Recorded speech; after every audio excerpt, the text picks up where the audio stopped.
High বন্ধুরা, কেকাস kitchen নিয়ে আপনাদের সবাইকে স্বাগত। অনুষ্ঠান বাড়িতে নিরামিষ দিনে যেভাবে এঁচোড়ের কালিয়া বানানো হয় সেই রেসিপিটাই আজকে আমি আপনাদের সাথে শেয়ার করেছি। তো বন্ধুরা, আর দেরি না করে রেসিপিতে চলে যাই। এঁচোড়ের কালিয়া বানাবার জন্য এখানে আমি 1 কিলো এঁচোড়কে ভালোভাবে পরিষ্কার করে নিয়েছি, যাতে কোনো রকম সবুজ অংশ না থাকে। মিডিয়াম সাইজ 2টো আলুকে ডুমো ডুমো করে কেটে নিয়েছি। আলুটা সম্পূর্ণ অপশনাল, আপনারা চাইলে স্কিপ করে যেতে পারেন।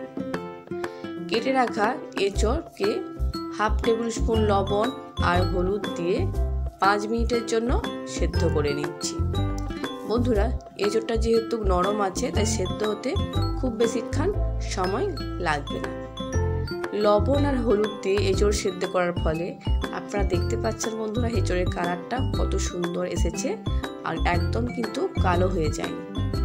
আপনারা চাইলে সেদ্ধ করার সময় 1 টেবিল স্পুন সরষের তেল দিয়ে দিতে পারেন, যাতে এঁচোড়ের আঠাটা কড়াইতে লেগে না যায়। ভালোভাবে এঁচোড়ের জলটা ঝারিয়ে নিয়েছি। কড়াইতে তেল গরম করে নিয়েছি।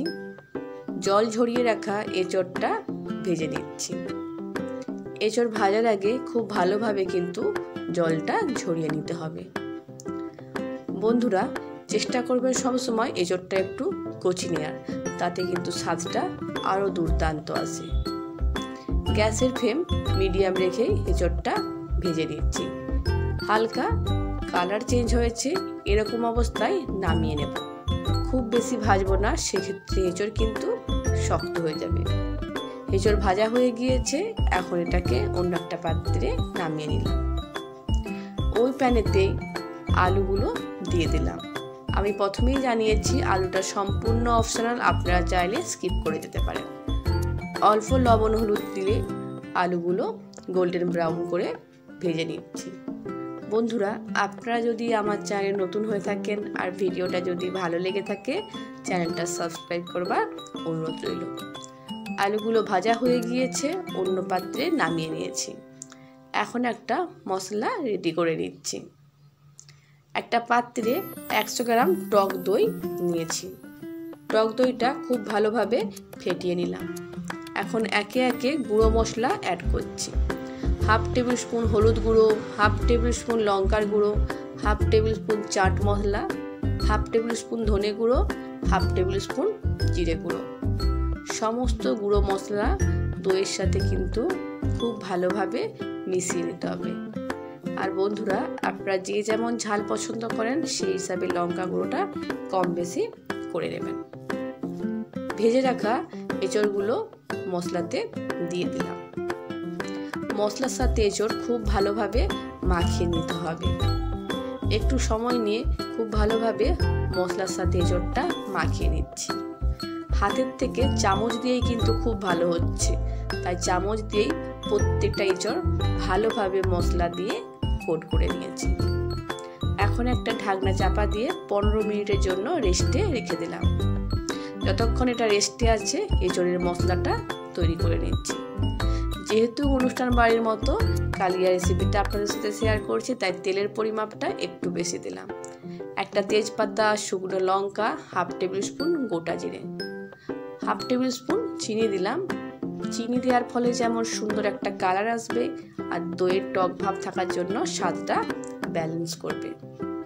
চিনি মেল্ট হয়ে গিয়েছে, 1 টেবিল স্পুন গ্রেট করে রাখা আদা দিয়ে দিলাম। আদা দেওয়ার সময় বন্ধুরা, গ্যাসের ফ্লেম অবশ্যই লো টু মিডিয়াম হিটে রাখতে। 30 সেকেন্ড পর আদাটা ভাজা হয়ে গিয়েছে। বড় সাইজের একটা টমেটোর পেস্ট বানিয়ে রেখেছি, সেটা অ্যাড করলাম। আপনারা চেষ্টা করবেন টমেটো পেস্টটাই অ্যাড করা, তাহলে কিন্তু সবজিতে অনেকটা গ্রেভি হবে। টমেটোটা অনেকক্ষণ সময় নিয়ে কষিয়ে দিচ্ছি, যতক্ষণ না টমেটো থেকে তেলটা ছেড়ে যায়। বন্ধুরা, অবশ্যই রেসিপিটা ফলো করে বাড়িতে একবার ট্রাই করবেন। কথা দিচ্ছি নিরামিষ দিনে জাস্ট জমে যাবে। টমেটো থেকে তেল ছেড়ে গিয়েছে। ম্যারিনেট করে রাখা এঁচোড়টা কড়াইতে দিয়ে দিলাম। দেওয়ার সাথে সাথেই কিন্তু বন্ধুরা কোনো জল দেবেন না। গ্যাসের ফ্লেম লো টু মিডিয়াম হিটে রেখে একটু সময় নিয়ে এঁচোড়টা ভালোভাবে কষিয়ে নিতে হবে। যত ভালোভাবে মশলার সাথে এঁচোড় কষাবেন তত কিন্তু স্বাদ আসবে। ওপর থেকে 3টে কাঁচা লঙ্কা দিয়ে দিলাম, সুন্দর একটা ফ্লেভার আসবে। গ্যাসের ফ্লেম লো টু মিডিয়াম রেখেই কষিয়ে নিচ্ছি। 4 থেকে 5 মিনিট পর মশলার বাটিটা ধুয়ে অল্প জল দিয়ে পুনরায় কষিয়ে নিচ্ছি।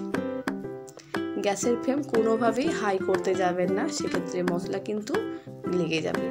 একটা ঢাকনা চাপা দিয়ে রেখে দিলাম। 4 মিনিট পর ফিরে এসেছি। এঁচোড়টা ভালোভাবে নাড়াচাড়া করে নিচ্ছি। এই একই প্রসেস আমি 3 থেকে 4 বার ফলো করব।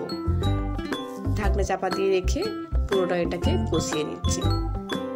বন্ধুরা, আপনারা কিন্তু গরম ভাতের পাশাপাশি পোলাও, রাইস, রুটির সাথেও কিন্তু এই রেসিপিটা ট্রাই করতে পারেন। স্বাদ মতো লবণ দিলাম, যেহেতু এঁচোড় সেদ্ধ করার সময়ই লবণ দিয়েছিলাম তাই সেই বুঝে লবণটা দিতে হবে। ভেজে রাখা আলুও অ্যাড করলাম।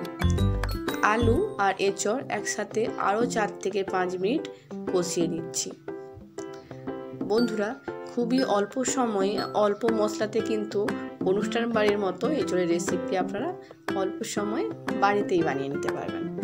এঁচোড়টা কষানো হয়ে গিয়েছে, জল অ্যাড করলাম। জলের পরিমাপ খুব বেশি দেওয়ার দরকার নেই, কারণ এঁচোড়টা আগেই সেদ্ধ করে নিয়েছিলাম আর আলু ভাজার আর কষানোর সময় অনেকটাই সেদ্ধ হয়ে গিয়েছে। গ্রেভিটা ফুটতে শুরু হয়েছে, ঢাকনা চাপা দিয়ে 5 মিনিটের জন্য রেখে দিয়েছিলাম। এঁচোড় আর আলু খুব সুন্দর সেদ্ধ হয়ে গিয়েছে। গ্রেভির এই কনসিস্টেন্সিটা এখন একদম পারফেক্ট। রুম টেম্পারেচারে আসলে এটা আরও ঠিক হয়ে যাবে। বন্ধুরা, আজকের মতো বিদায় নিচ্ছি। যদি রেসিপি ভালো লাগে তাকে চ্যানেলটা সাবস্ক্রাইব করবার অনুরোধ রইল।